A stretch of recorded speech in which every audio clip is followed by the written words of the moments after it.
Berapa sih anaknya saudara Putri itu? 4 sama yang kecil, Mulia. 4. Saya tanya, nomor 1 siapa? Mbak Trisa Sambo. Trisa. Terus nomor 2? Tribrata Sambo. Tribatra. Nomor 3? Gatia Sambo. Tia. Gatia.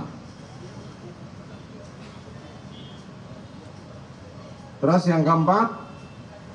Mas Arka. Umur berapa Arka? Setahun setengah. Setahun setengah. Sejak kapan bergabung dengan rumah Saguling?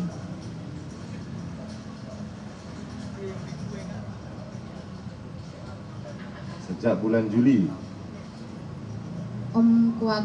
Bukan, saudara Arka, anaknya yang nomor kecil. Sejak kapan? Dulu lahir di Bangka. Lahir di Bangka. Anaknya siapa yang melahirkan? Ibunya siapa yang melahirkan? Ibu Putri Candrawati. Saudara bohong. Saudara sudah disumpah loh.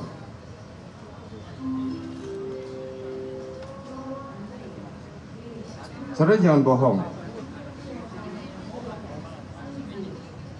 Siapa yang melahirkan?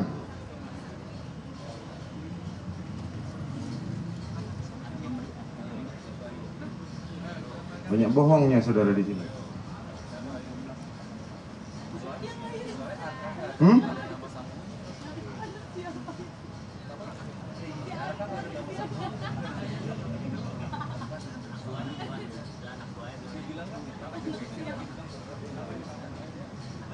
Kok diem?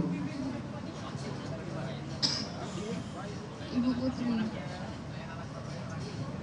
Saudara bertetap saudara Putri yang melahirkan. Hah? Jawab yang serius.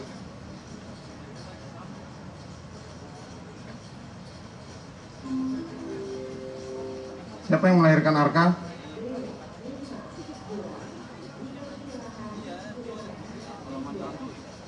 Ibu Putri. Oke, saudara tetap. Kapan dia lahir?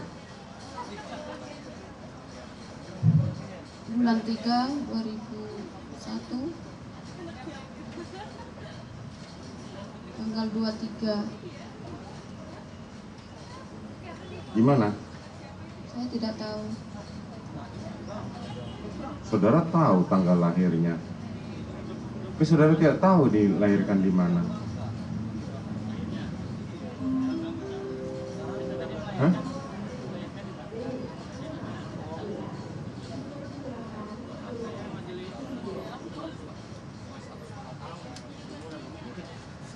Makin terjebak saudara dengan kebohongan saudara.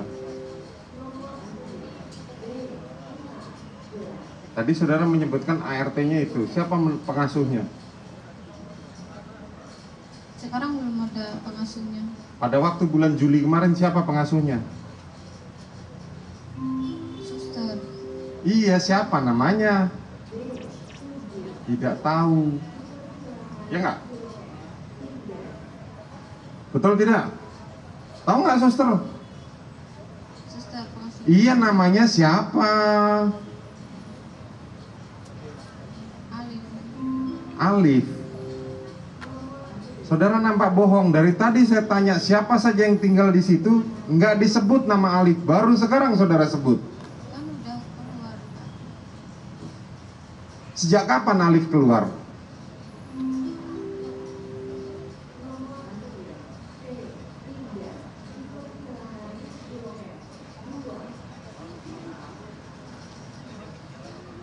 Hah? Saya tidak tahu nggak apa. Akan karena terancam dengan ancaman pidana lebih dari 5 tahun, maka JPU bisa melakukan penahanan untuk memproses perkara kebohongan ini dengan cara tentu dengan teknik yang dilakukan oleh kejaksaan dalam melakukan pemeriksaan. Baik, jaksa penuntut umum ini apakah nanti secara otomatis ketika kesaksiannya seperti ini apakah menjatuhkan ancaman hukuman tadi atau seperti apa? Ya, tentu kita akan menyaksikan terakhir nanti apakah hakim secara kebiasaan akan mengulang apakah Anda tetap dengan kesaksian Anda, karena itu ada kesempatan untuk merubah kembali saat-saat terakhir dia akan merubah kembali apa tidak. Nah, kalau tidak, hakim bisa mengambil sikap bahwa JPU diminta untuk memproses saksi ini karena kuat dugaan dia melakukan kebohongan yang ancaman hukuman 9 tahun maksimal, sehingga JPU bisa melakukan penahanan secara objektif ya. Disebut itu subjektif dan objektif. Ini yang objektif, ancamannya di atas 5 tahun. Nah, nanti apakah subjektifnya dikhawatirkan melarikan diri dan sebagainya, itu dipandangkan secara subjektif. Tapi ini saya memperhatikan di atas 5 tahun, berarti secara objektif dia bisa ditahan. Bukan saja bisa, memang itu dilakukan untuk penahanan demi lancarnya persidangan ini. Ya, Profesor, kalau kita mendengar dipisahkan dari komunitas yang kalau dugaannya dia di bawah pengaruh gaji atau uang, maka dia tindakan ini kalau hakim meyakini bahwa memang saksi ini telah menyampaikan bohong sampai akhir agenda saksi ini. Nanti berapa jam lagi nanti hakim akan mengulangi pertanyaan apakah Anda tetap dengan kesaksian Anda. Nah, ini nanti kesempatan dia untuk merubah kembali. Kalau tidak, tentu hakim punya sikap hukum untuk melakukan proses terhadap saksi yang bohong. Baik, Profesor, kalau kita mendengar pertanyaan-pertanyaan yang dilontarkan Majelis Hakim kepada Susi ini sebenarnya pertanyaan sederhana ya, Prof ya. Mulai dari ada berapa rumah, ada berapa lantai, ada berapa kamar, siapa saja ART, ajudan, lain-lain. Tapi kalau kita ingin tahu juga sebenarnya apa yang ingin digali dari pertanyaan-pertanyaan sederhana ini, kenapa mungkin tidak langsung ke pokok permasalahannya saja? Mungkin bisa dijelaskan, Prof. Ya, bagi saya ini akan mengungkapkan kejadian yang di rumah itu. Saya katakan tadi ada petunjuk bagi hakim, yaitu perbuatan, kejadian, dan keadaan.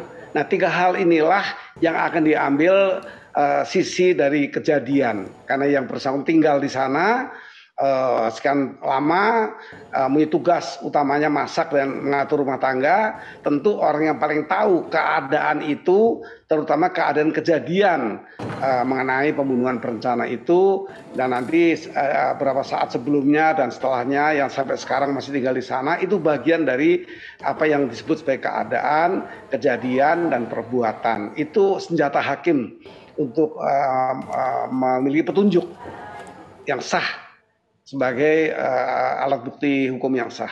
Oke, senjata 3 hal ini akan menuju ke sana hakim. Maksudnya kita bisa ketahui, bisa tahu arahnya itu. Baik, apakah akan menanyakan siapa pengasuh dari anak yang baru dilahirkan. Ya, nah di sini ada kebohongan yang ditutupi. Kalau bukan kebohongan, ada usaha untuk menutupi, tidak tahu. Akhirnya menyebut nama. Ya. Putri. Ini kan satu proses ini. Iya, nah itu menarik juga itu, Prof. Sepertinya cukup lama ya Susi ini berpikir dan kemudian ditanyakan lagi masih berpikir hingga akhirnya menjawab Putri. Apa yang mungkin Prof tangkap dari hasil jawaban Susi ini? Ada sesuatu yang menjadikan saksi ini menyembunyikan atau tidak mau berterus terang. Ini ciri yang saya temukan. Artinya saksi ini sudah bisa dikategorikan saksi yang menyampaikan saksi yang dusta.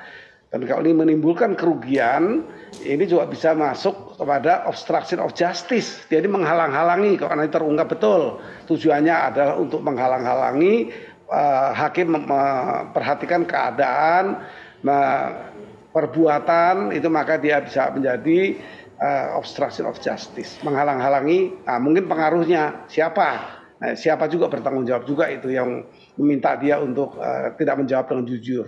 Oke, tadi Prof juga menyatakan bahwa ada dugaan mungkin sepertinya Susi ini ada beban yang dia tanggung atau tertekan. Artinya psikologisnya ini mungkin bisa dibilang tidak sehat gak saat menjalani sidang kali ini? Dan seperti apa langkah selanjutnya biasanya?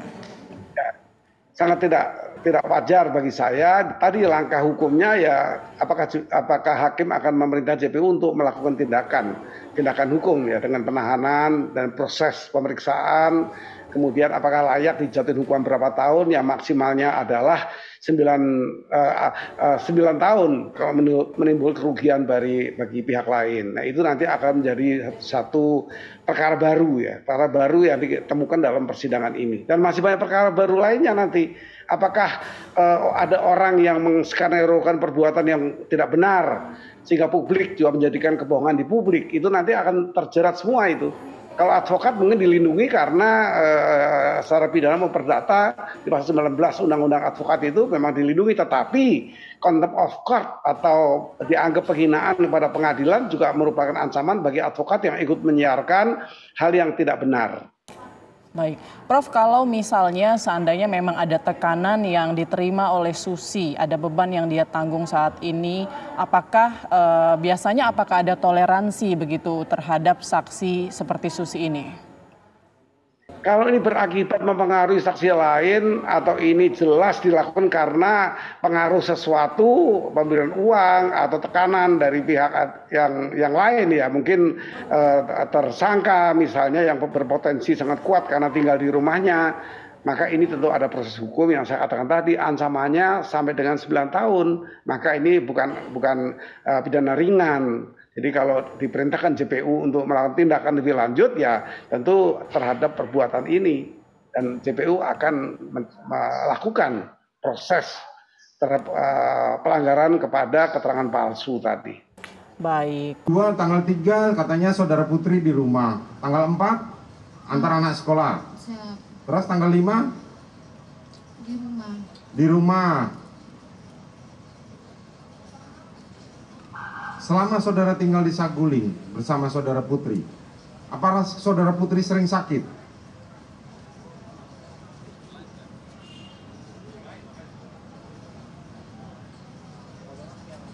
Tidak, Mulia. Hah? Tidak sering sakit. Tidak sering sakit. Pada waktu di Magelang, apa yang diderita sakitnya Putri? Saya tidak tahu, Mulia. Saudara tidak tahu. Apakah saudara Putri panggil dokter ke rumah? Magelang? Ya. Tidak, Mulia. Hah? Tidak ada. Apakah dia pergi ke dokter? Tidak, Mulia. Tidak. Kapan saudara Ferdi Sambo tiba di Magelang? Kalau seingat saya pas mau ngantar anaknya sekolah malam Senin, Bapak ada di rumah. Malam Senin, tanggal berapa itu? Tanggal 4.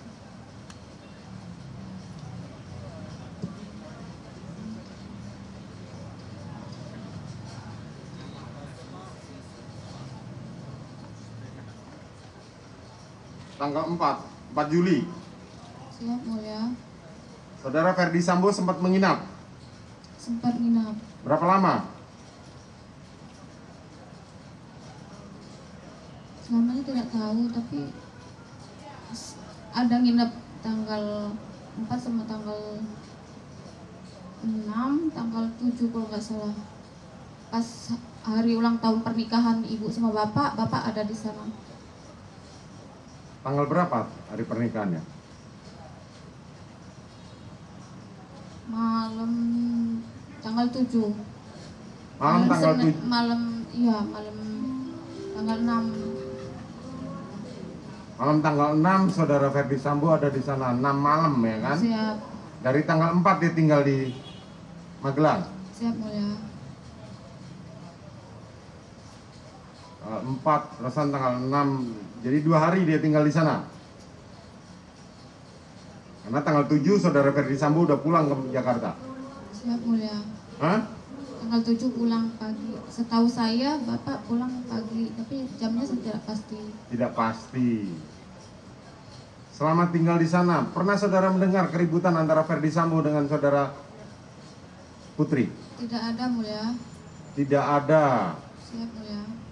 Pada waktu malam hari jadi mereka, itu dirayakan di rumah atau di luar? Di rumah, Mulia. Apa acaranya? Potong kue sama tumpeng terus makan bareng. Potong kue dan tumpeng kemudian makan bersama. Siap. Siapa saja yang hadir pada waktu itu? Saya, Ibu, Bapak, Om Richard, Om Riki, Om Kuat, Om Joshua, Om Deden. Ini kesaksian ini ditentukan dan melanggar pasal 142 ya, 142 KUHP sebagai bentuk keterangan palsu. Dan tadi sudah dijelaskan prosesnya akan melalui JPU. JPU diperintahkan untuk melakukan satu tindakan yang disebabkan karena hakim yakin ini keterangan palsu sebagaimana diatur di undang-undang di 242 ini KUHP, maka hakim punya hak untuk mengalihkan perkara ini menjadi keterangan palsu yang disampaikan di persidangan. Baik. Prof, kita sedikit beralih ke Baradae-nya ya Prof ya. Mungkin kita tinggalkan dulu saksi Susi ini, kita ke Baradae. Nah, Baradae ini menjadi justice kolaborator. Dia melawan 4 terdakwa lain secara tidak langsung begitu sebenarnya ya Prof. Karena hanya dia satu-satunya justice kolaborator. Ada istilah saksi, satu saksi bukanlah saksi. Nah, bagaimana nanti majelis hakim akan menentukan kasus ini? Satu saksi adalah bukan saksi juga diatur di Undang-Undang 185 ya, ayat 2 itu. Ayat 3-nya itu perlu kita perhatikan, tetapi tentang apa yang di ayat 2 itu menjadi dapat tidak seperti itu kalau ada alat bukti yang sah menurut hukum yang lain ya. Jadi artinya itu tidak harga mati. Satu saksi bukan saksi itu tidak harga mati karena itu bisa diiringi atau wajib diiringi dengan alat bukti yang sah yang lain. Itu jelas diatur. Jadi oleh karena itu tidak karena satu saksi yang saksi menjadi gugurnya perkara ini, tidak seperti itu. Baik. Baradae ini 1 terdakwa dari 5. Kemudian bagaimana jika 4 terdakwa lainnya kemudian memberikan keterangan atau kesaksian yang berseberangan dengan keterangan dari Baradae selaku justice kolaborator? Puncaknya adalah keyakinan hakim. Tetapi GC ini memang sangat diperlukan. Itu sebabnya Mahkamah Agung mengawali memberikan kesempatan untuk kedudukan GC di persidangan pidana. Nah, hal ini jelas ya kalau kita memikirkan kedudukan Barada Eliezer ini, karena memang saksi hari ini yang terdakwa ini adalah eksekutor. Dialah yang melaksanakan perintah atau permintaan oleh FS untuk melakukan menembak, ya, menembak atau menghajar apapun jenisnya, tapi dia telah melakukan menembak. Nah, ini adalah eksekutor.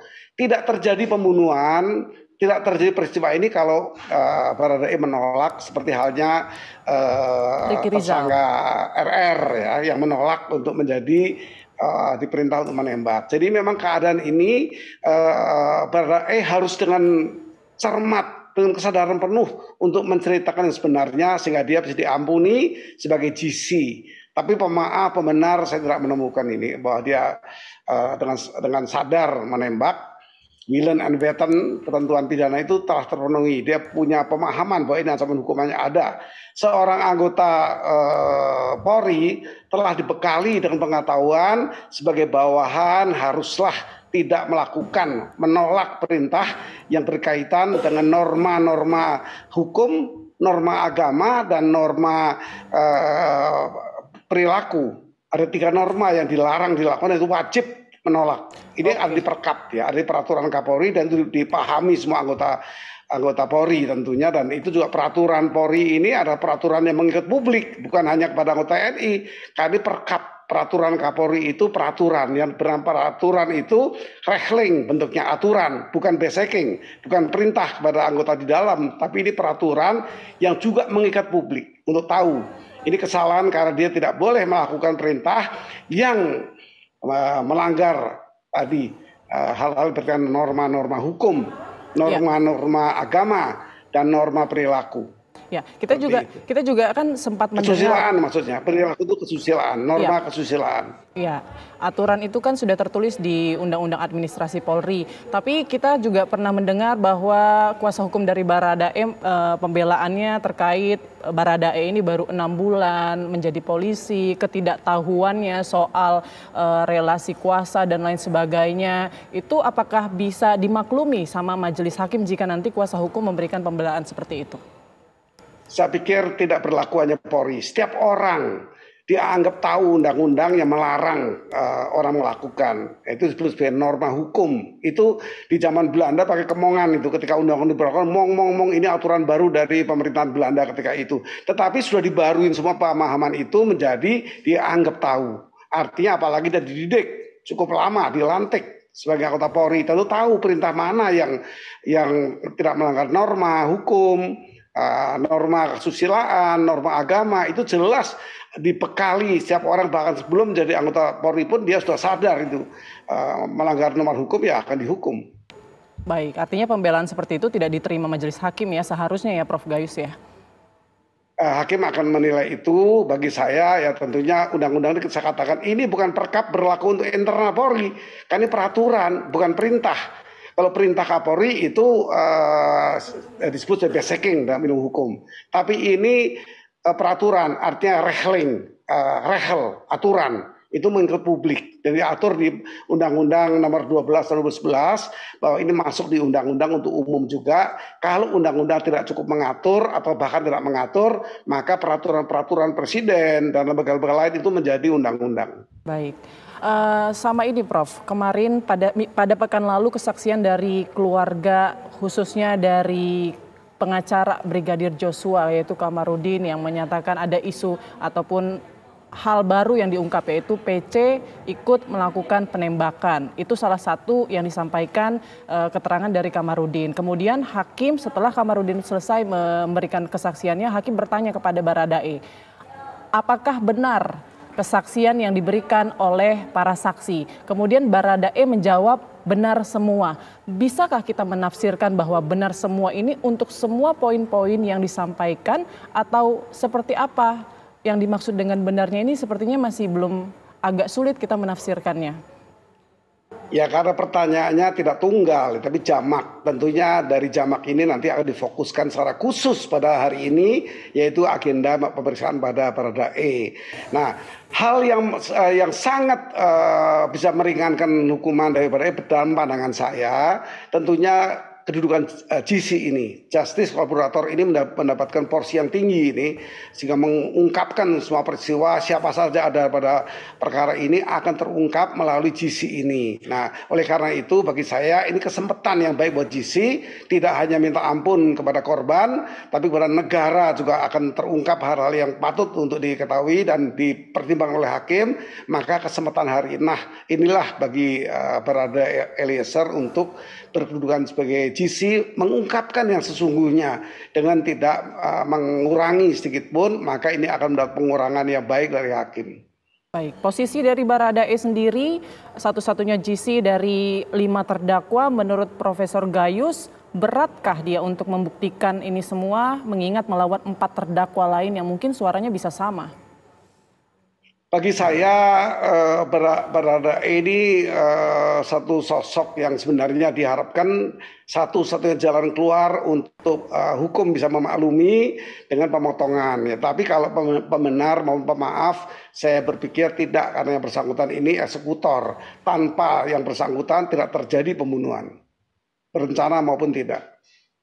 Baik, kita akan lanjutkan lagi Profesor. Kita sementara pemirsa akan jeda dulu, Kabar Khusus masih akan kembali sesaat lagi, tetaplah bersama kami.